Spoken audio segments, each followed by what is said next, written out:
Assalamualaikum, hai teman film semua, kembali lagi di channel Resa Aska, channel yang membahas tentang film.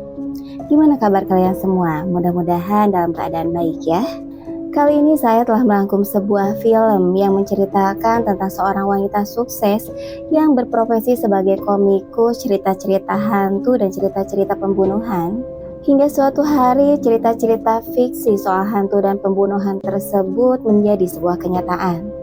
Apa yang sebenarnya terjadi? Kita langsung saja ke alur cerita filmnya ya. Awal mula diceritakan seorang komikus bernama Jiun yang mengirimkan hasil draft gambar komik kepada editornya yang bernama Xiaomi Suk di kantornya. Tanpa disengaja, gambar hasil komik yang dikirim Jiun sama dengan cerita kehidupan Misuk pada saat dirinya masih remaja. Di dalam komik tersebut diceritakan bahwa Misuk sangat membenci ibunya dikarenakan ibunya memiliki muka yang buruk rupa, sehingga membuat dirinya selalu dibully di sekolahnya. Oleh karena itu, Misuk menginginkan agar ibunya mati saja, hingga suatu saat ibunya pun melakukan bunuh diri.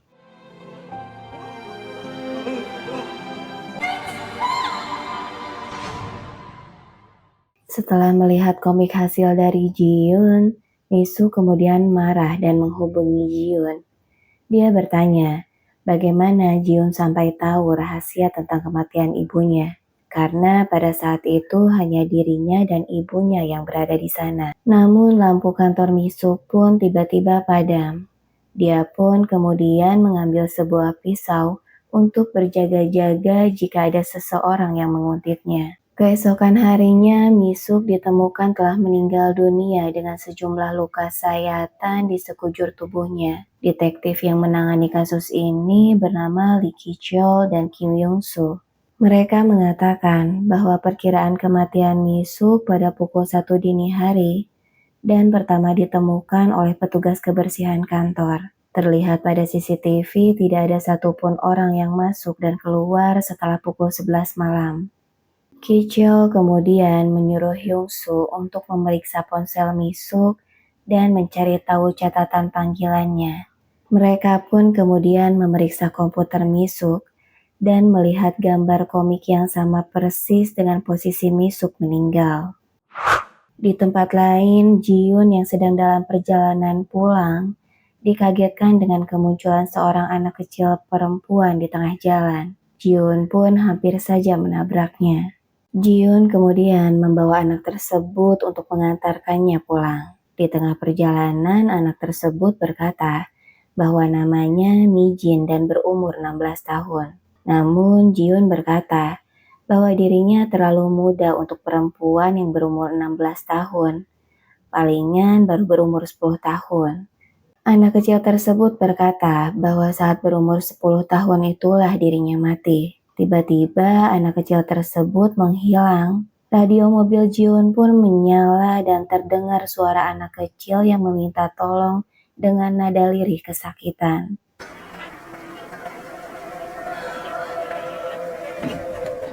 Jiun yang ketakutan kemudian keluar dari mobilnya. Pada saat dirinya menoleh ke belakang, tiba-tiba ada seseorang yang memegang tangannya dan berusaha mengambil cincin milik Jiun.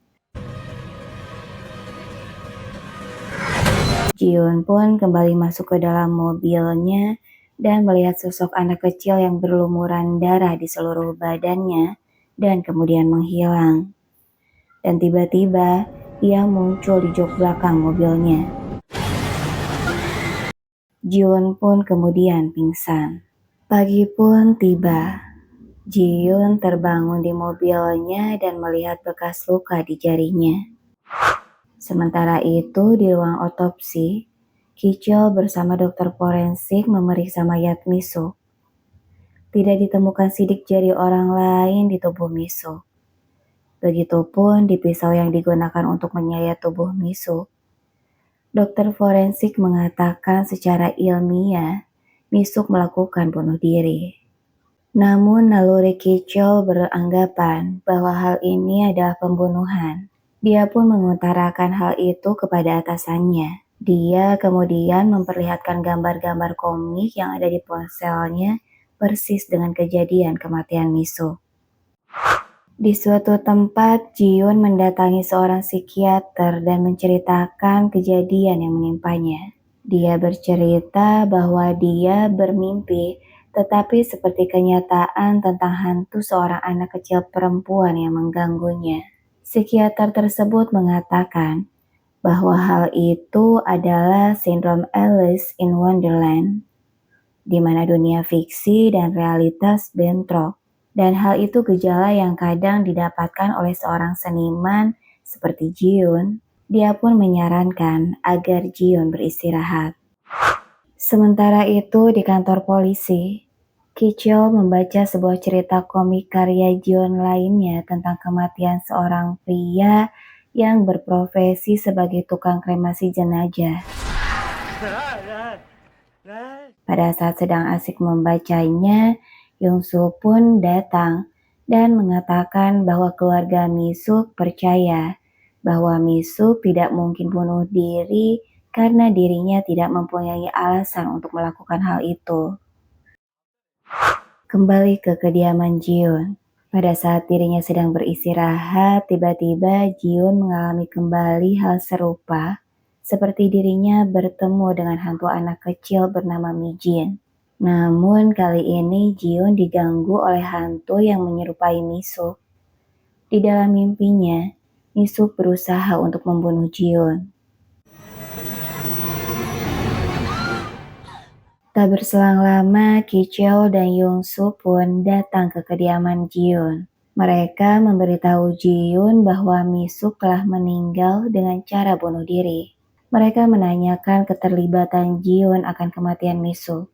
Kichyo kemudian memperlihatkan gambar komik yang telah Jiun buat sangat persis dengan posisi ketika Misuk ditemukan meninggal. Orang terakhir yang Misuk telepon adalah Jiun. Namun Jiun mengatakan bahwa dia tidak pernah menerima telepon dari Misuk karena setelah mengirimkan draft gambarnya, dia langsung mematikan ponselnya.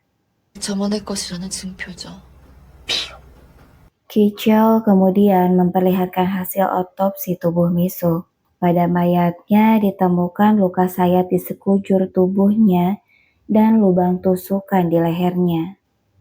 Metode pembunuhan yang sama seperti kematian tokoh utama pada komik yang Jiun buat, dan posisi kematian Misuk sama persis dengan yang ada di komik Jiun. Keesokan harinya, Kichyo berhasil mendengarkan pesan suara terakhir pada ponsel milik Misuk sebelum dirinya meninggal. Dalam pesan suara tersebut terdengar Misuk bertanya kepada Jiun bagaimana dirinya tahu rahasia tentang kematian ibunya. Jiun yang sama juga sedang mendengarkan pesan suara tersebut pun kaget. Dia teringat akan omongan psikiater tentang sindrom yang dialaminya, di mana dunia fiksi dan realitas bentrok, dan dinding realita pun hancur. Kemudian dia pun teringat akan gambar komik lainnya di mana di dalam ceritanya ada seseorang yang tersengat listrik ketika bekerja di rel bawah tanah. Kemudian dibawa oleh seorang pria yang bekerja di rumah duka. Pada saat berada di rumah duka, petugas yang bernama Seongi tersebut berusaha meluruskan tubuh dari mayat yang terbakar itu. Namun sangat kesusahan. Pada saat dirinya berbalik untuk minum karena kelelahan, terlihat mayat tersebut berubah posisi. Seongi pun kebingungan dan mulai menganggap bahwa dirinya mabuk. Namun tiba-tiba mata mayat tersebut terbuka dan menatap Seongi. Dia pun kemudian menutup wajah mayat tersebut menggunakan handuknya. Seongi pun kemudian melihat sebuah ponsel tablet yang tertinggal milik temannya. Di dalam tablet tersebut dia melihat cerita komik tentang cerita seorang pria yang seumur hidupnya mengurusi istrinya yang sakit. Hingga suatu saat dirinya tidak tahan lagi dan membunuh istrinya tersebut dengan cara mengikat istrinya dan menyumpal mulutnya dengan beras dan membekapnya. Seongi pun kaget dan ketakutan karena cerita komik tersebut sama dengan kisah hidupnya. Sementara itu, Ki-cheol dan Young-soo yang sedang membicarakan kasus Ji-yoon melihat berita televisi tentang kematian seseorang akibat tersengat arus listrik. Ki-cheol pun memeriksa ponsel milik Mi-suk dan menemukan komik karya Ji-yoon yang sama persis dengan kejadian serupa. Mereka pun kemudian pergi mencari di mana kejadian itu berlangsung. Di tempat lain, Ji-yoon yang sama sedang membaca komik karyanya berusaha mencari di mana letak rumah duka tersebut. Dia kemudian menemukan tempat seperti persis yang ada di komik. Dia pun bergegas pergi menuju tempat rumah duka tersebut. Scene kemudian beralih ke rumah duka. Cheon-gi yang berusaha meninggalkan rumah duka tiba-tiba melihat tangan mayat tersebut bergerak dan menarik baju milik Cheon-gi hingga dirinya terjatuh. Tiba-tiba pintu tertutup sendiri dan muncul cairan seperti darah dari dinding. Dengan membawa kapak, Cheon-gi mendekati salah satu tempat untuk mengkremasi mayat. Tiba-tiba dirinya sudah berada dalam tempat tersebut. Sesosok hantu berbalut kain putih di sekujur tubuh menghampirinya, dan kemudian membelit Cheon-gi dengan kain. Tiba-tiba kain yang menutupi hantu tersebut pun terbuka. Ternyata dia adalah hantu istrinya yang pernah ia bunuh waktu dulu. Tak berselang lama, Ji-yoon pun datang dan menuju kamar duka. Dia mencoba mendobrak masuk ke dalam dan berhasil menyelamatkan Cheon-gi. Namun Cheon-gi histeris dan kemudian dirinya melakukan bunuh diri dengan mematahkan lehernya sendiri.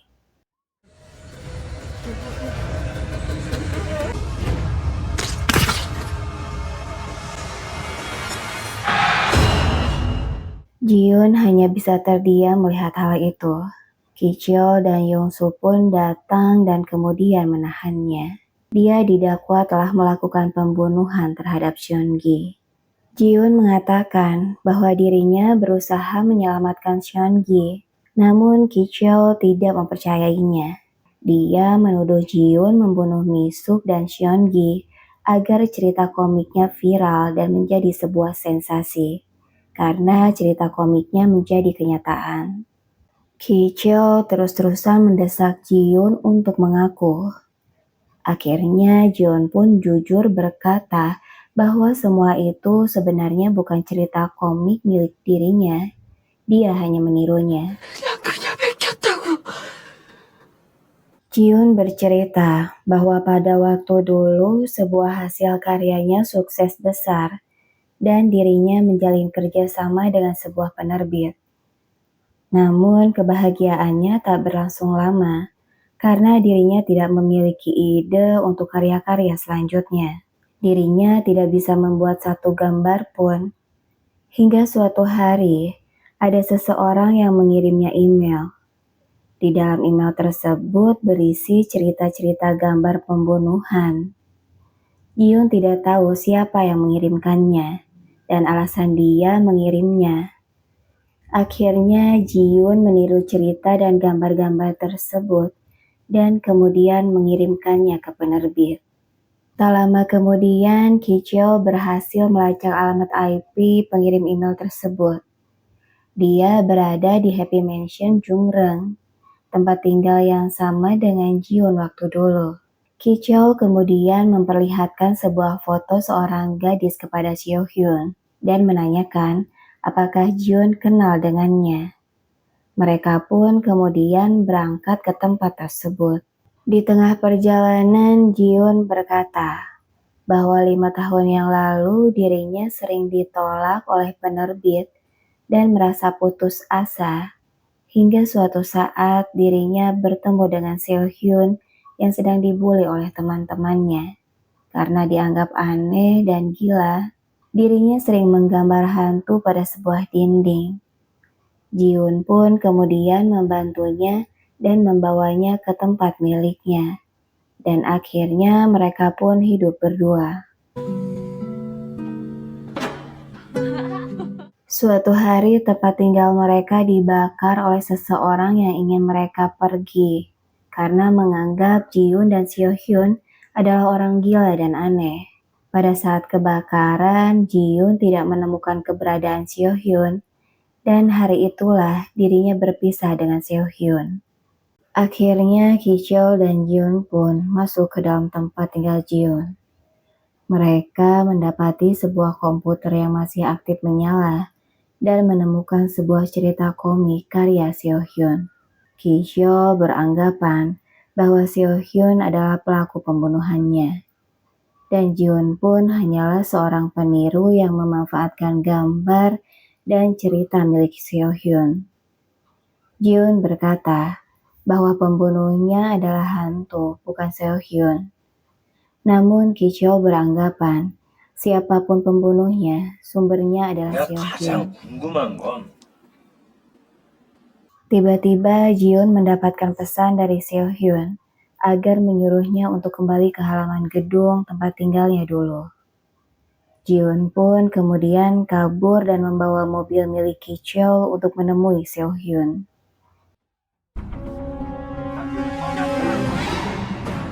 Tak lama kemudian Ji-Yoon pun sampai di tempat tinggalnya dulu dan memanggil-manggil Seo-hyun. Namun tiba-tiba seseorang memukulnya dari belakang yang membuatnya pingsan. Pada saat terbangun, Ji-Yoon sudah terikat di sebuah kursi dengan Young-soo di depannya. Young-soo menanyakan keberadaan Seo-hyun. Dia memperlihatkan gambar anak kecil. Young-soo kemudian berkata pada saat dirinya sedang memeriksa komputer milik Ji-Yoon, dirinya penasaran dengan sebuah cerita komik yang berjudul Mijin. Dia pun kemudian membacanya.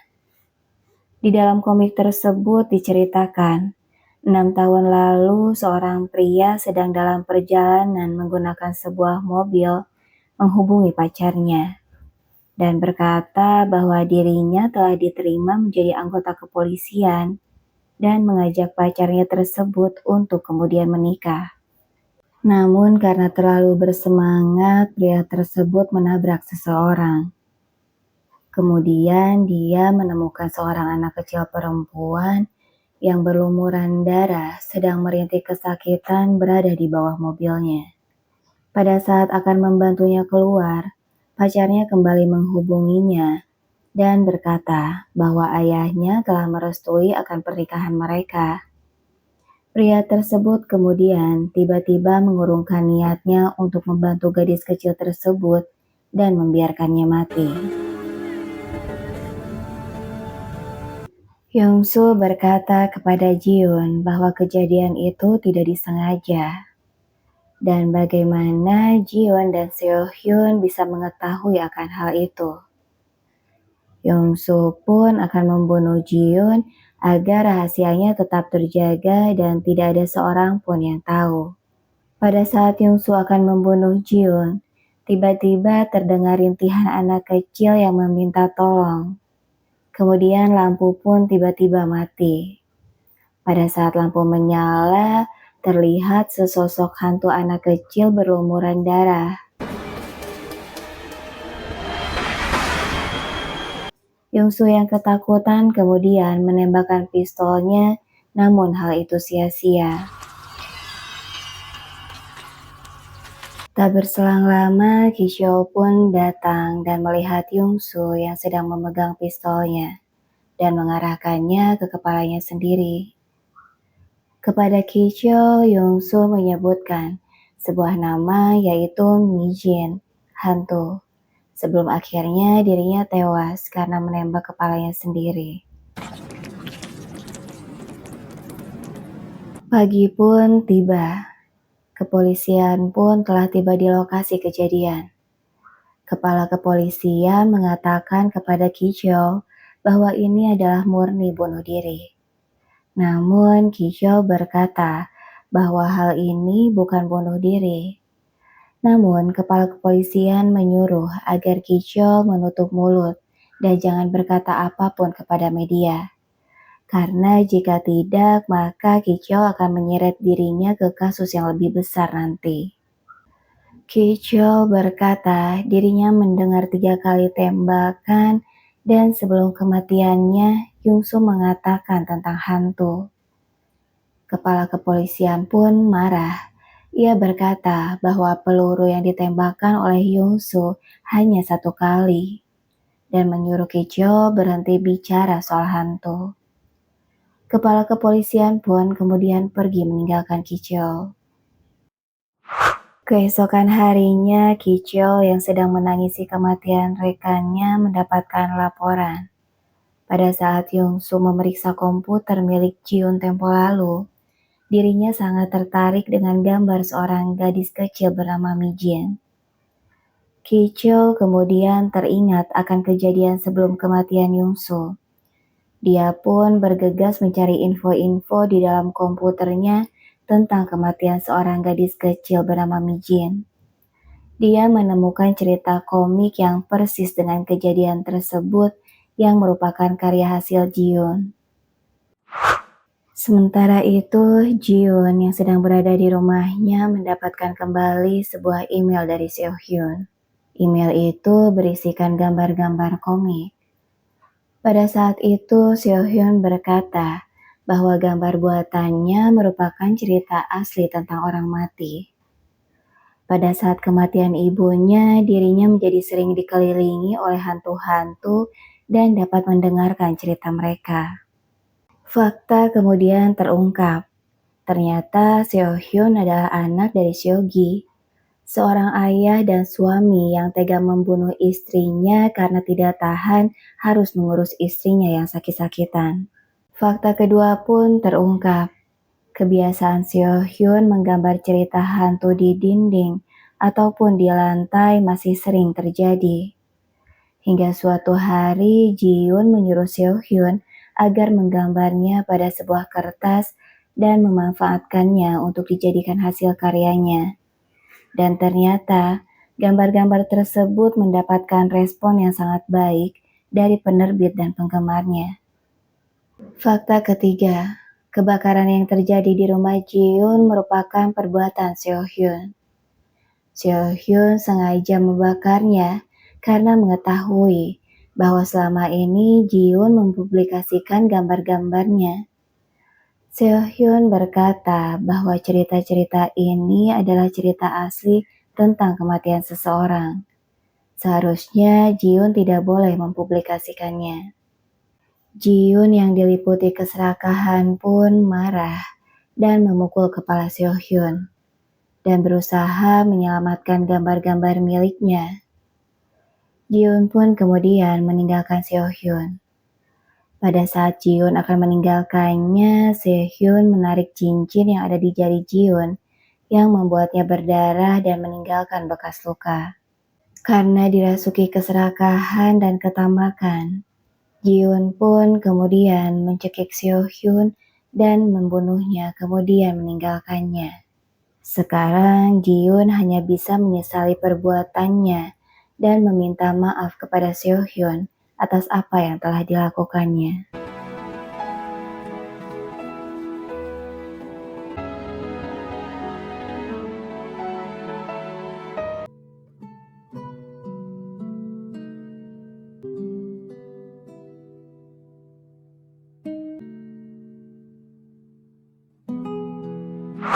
Dan film pun selesai. Bagaimana ceritanya? Cukup seru kan? Oke, sekian review film kita kali ini. Saya Resa Aska undur diri. Jangan lupa like, komen, dan subscribe-nya ya teman film. Wassalamualaikum warahmatullahi wabarakatuh.